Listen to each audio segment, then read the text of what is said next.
You've studied English for 5, maybe 10 years. But you still freeze when someone says, "Hey, can you speak English?" Sounds familiar? You're not alone. Let me tell you a story. A man named Alex came to me one day. He said, "I know all the grammar. I know thousands of words.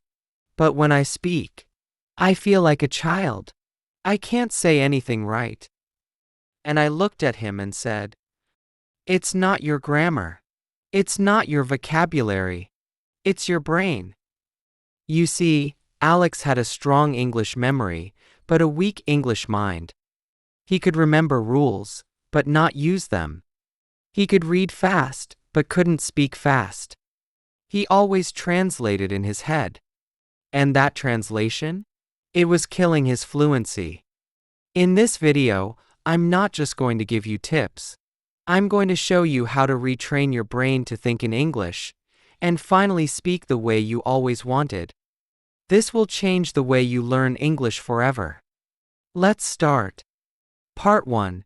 Why you still struggle with English after all these years. Let me ask you something. Have you ever sat down and thought, "I've studied English for years. So, why do I still struggle?" You're not lazy. You're not stupid. You've worked hard. You've spent hours reading, listening, memorizing words. And still, when it's time to speak or write, your brain goes quiet. I once met a man named James. He was 38 from Texas and had been learning English on and off for 15 years. He watched English shows every week. He even followed English learning YouTube channels. But when he had to talk with a foreign coworker, he panicked. He said, "My mind just shuts down." That moment? It's not because James didn't learn enough. It's because he learned the wrong way. You see, school teaches us how to know English, but not how to use it. You learn grammar. You memorize vocabulary. You do exercises. But real life is different. In real life, you need English to be a tool, not just a subject. And that's the big problem. Many learners treat English like math or history, something to remember, not something to live with. James knew English facts, but he didn't feel the language. He didn't think in English. He didn't live in English. So when it was time to speak, nothing came out. And maybe that's your story too. Backhand index pointing right, here's the small but powerful lesson. Fluency doesn't come from knowing more. It comes from changing how you use what you already know. You don't need more rules. You need more real use. You need more connection between your brain, your voice, and your world. And the first step to real fluency? It's not learning harder. It's learning smarter, by training your brain to think in English. So how do we do that? Let's move on to the next part, and find out together. Part 2. The invisible habit that keeps you from speaking naturally. There's a habit that almost every English learner has. It's invisible. It's automatic. And it's the biggest reason why speaking still feels hard, even after years of study. Do you know what it is? Thinking in your own language first. You may not even notice it. But every time you try to speak English, your brain starts by building the sentence in your first language. Then, it tries to translate it into English. And that's where things go wrong. Let me give you an example. There's a guy named Chris. He's from Chicago. He's been learning English for many years. One day he told me, "Every time I speak, it feels like I'm fighting with my brain. I know what I want to say, but I don't know how to say it in English." Chris was always translating. And translation slows you down. It makes you think too much. And sometimes, it creates strange sentences that don't even make sense. For example, in some languages, people say, "I have cold," when they feel sick. But in English, we say I have a cold or I'm sick. A small word can change the whole meaning. And here's the truth. You'll never speak naturally if you always translate in your head. Because real conversation is fast. You don't have time to build a sentence, check the grammar, and then say it. Native speakers don't do that. They think and speak in the same language, English. So here's the lesson. Stop translating. Start thinking in English. Even if it's simple. Even if it's not perfect. Start with easy thoughts. I'm hungry. It's hot outside. I need to buy food. The more you do this, the faster your brain will stop going back to your first language. It's not about being perfect. It's about being natural. So, now you may ask, how can I stop translating and start thinking in English? That's what we'll explore in the next part. A full roadmap to help your brain think in English step by step. Part 3. The real roadmap to thinking in English. Let's be honest. Telling someone, just think in English is easy. But how do you actually do it? How do you train your brain to stop thinking in your own language and start thinking naturally in English? That's what we're going to talk about now. Not random tips, but a real step-by-step roadmap. Let me tell you about Emma. She's a nurse from New York. She learned English in school, but she always translated. Until one day, she decided to stop learning English like a subject and start living with it. She followed 5 simple steps every day. No apps. No hard grammar. Just real practice. And 6 months later, she told me, I don't even notice it anymore. I just think in English. It feels natural. So what are the 5 steps she used? Step 1. Name what you see. Wherever you are, at home, outside at work, look around. Say the names of things in English. Chair, cup, phone, light. This helps your brain connect everyday life with English words. You don't need full sentences yet. Just start with simple names. This trains your brain to switch languages faster. Step 2. Say what you do. Now take it further. When you do something, describe it in English. I'm brushing my teeth. I'm making coffee. I'm going to work. Say it in your head, or even better, say it out loud. It may feel strange at first, but trust me, it works. You're creating real-time English habits. Step 3. Make a small English voice inside your head. This is your English voice. Ask yourself questions in English. What do I want to eat? Why am I feeling tired? What's my plan for today? You're not reading or studying. You're thinking. This is the biggest step to real fluency. Step 4. Use feelings, not just facts. Most learners only use English for school, grammar, tests, writing. But life is more than facts. It's full of feelings. Start using English for your feelings too. I feel nervous. This makes me happy. I'm a little angry. Emma told me this step changed everything for her. It made English real, not just something in a textbook. When English becomes emotional, it becomes automatic. Step 5. Imagine a simple English world around you. This one is fun. When you walk down the street, imagine you're in a movie, and the voice in your head is speaking English. Describe what you see. A man in a blue shirt is crossing the road. The sun is bright today. There's a dog running. It sounds funny, but it works. This step turns English into your second nature. A small but powerful lesson. Thinking in English is not about being perfect. It's about practice, repetition, and connection. You don't need big words. You don't need fancy grammar. You just need to keep going, every single day. And if you do this long enough, something amazing happens. One day, you'll stop thinking about English and start thinking in English. Now that you have the roadmap, the next question is, how do I make this a daily habit, something that sticks? Let's go to the next part and find out how to turn this into real, daily practice. Part 4. How to rewire your brain daily. So now, you have the roadmap. You know the steps to think in English. But there's one important thing left. How do you turn it into a real habit? Let's be honest, you're busy. Maybe you work all day. Maybe you have a family. Maybe you're tired.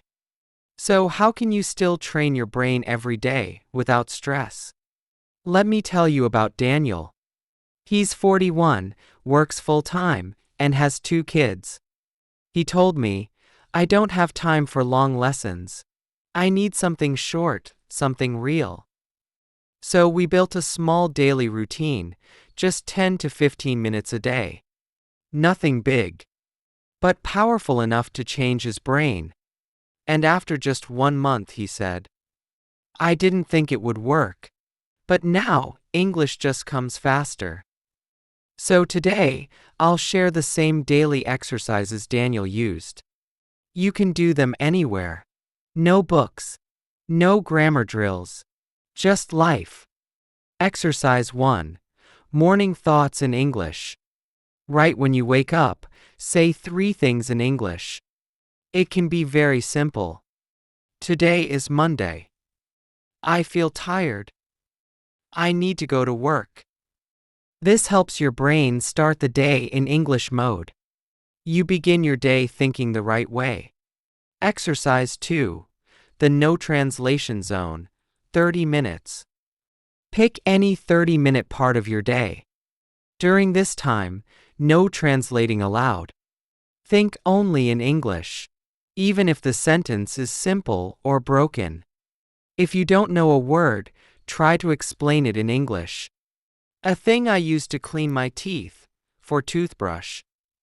It's soft and on my bed, for pillow.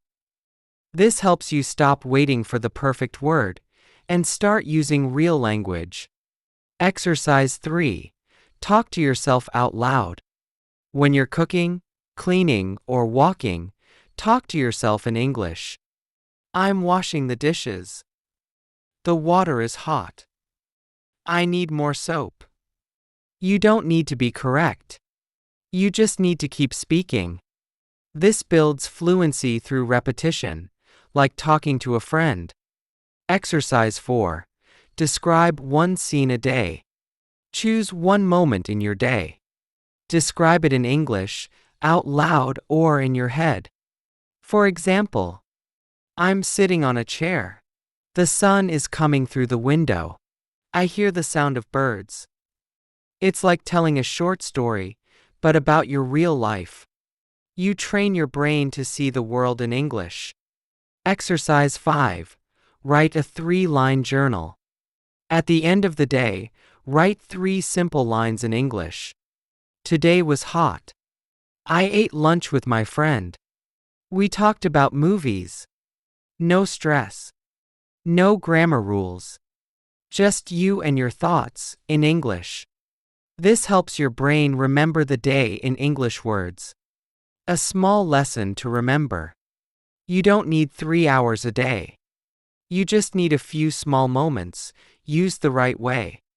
The brain learns by doing, not by waiting. So make English part of your life, not just your study time.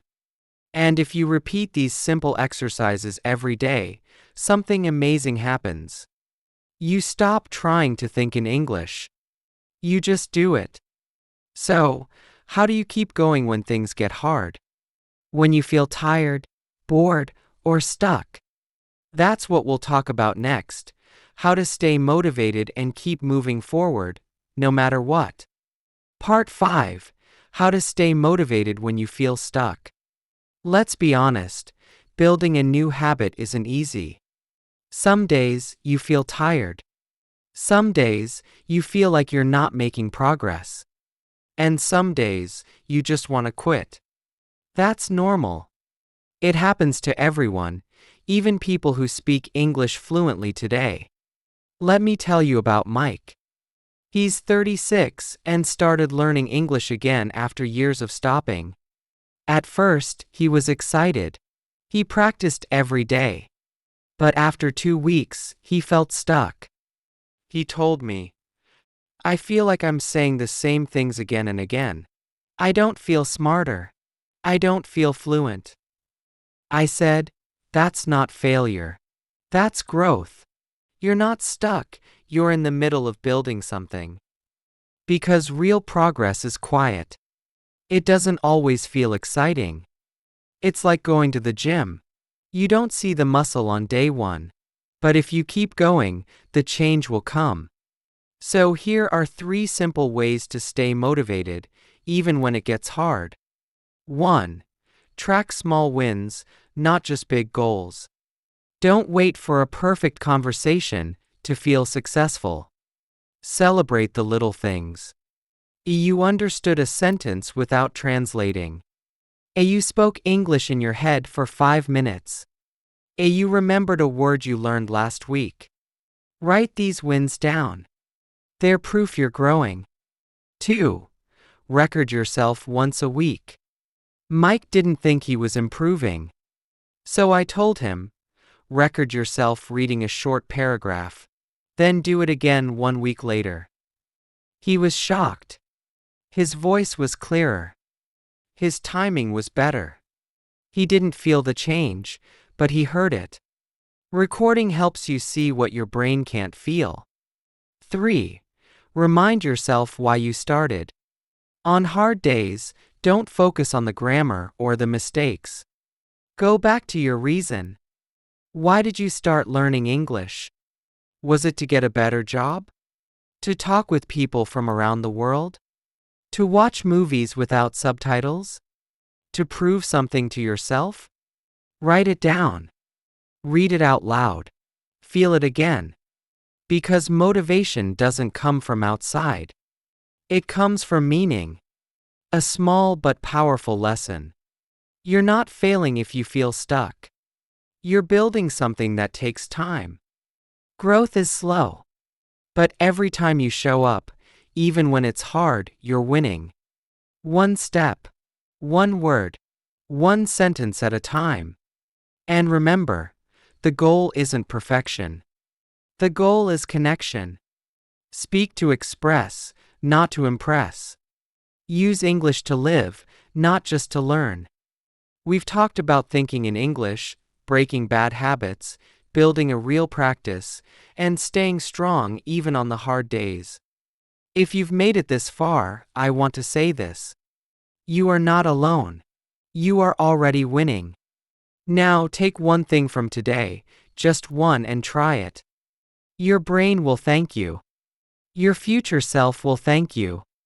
And one day you'll look back and say, "That's when it all changed." Let's quickly recap what we've learned. 1. Why you still struggle with English. Because you think in your native language first, and treat English like a school subject, not like a part of your life. 2.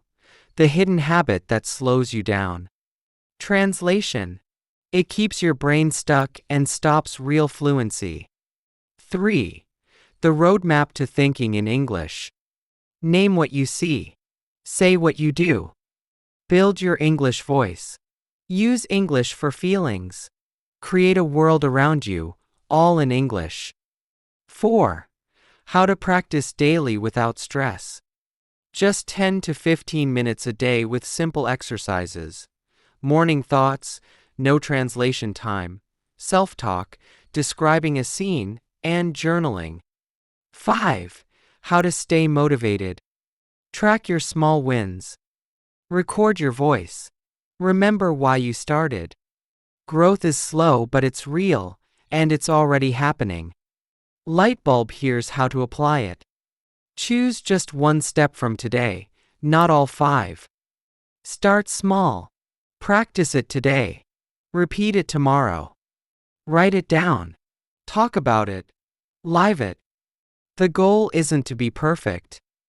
The goal is to get closer to the version of you who speaks freely, clearly, and confidently. You already have everything you need inside you. Now it's time to trust the process and enjoy the journey.